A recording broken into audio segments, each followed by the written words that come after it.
let's send this up to YouTube. And that's as simple as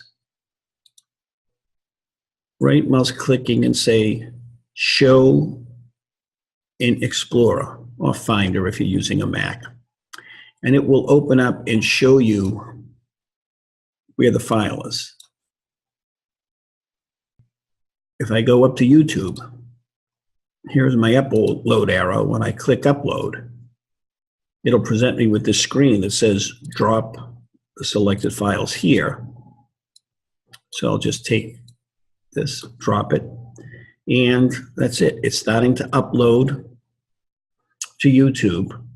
And when it's all done, I could let this be open to the public so anybody could see it. I can make it unlisted so only somebody with a link could see it, or I could make it private where nobody but me is going to be able to see it. So there's about 45 seconds remaining, and I'm going to make this public.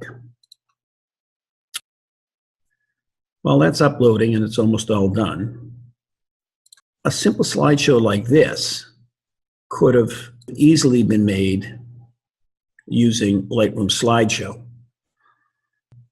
Now this will look very similar, but when you see the advantages of the video feature of Photoshop, like adding photo insets, adding videos to your stills, adding drop shadows, text, titles, and including the pan and zoom, you'll see the total flexibility of the feature.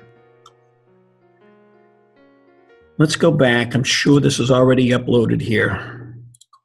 And now I can put keywords. I can say public. If I hit publish,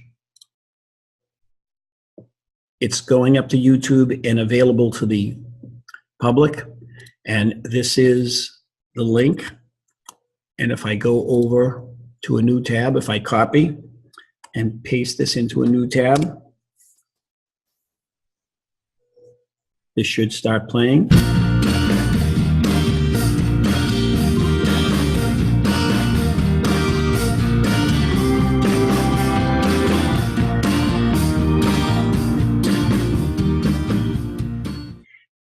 But I think I'm going to leave it right here for now.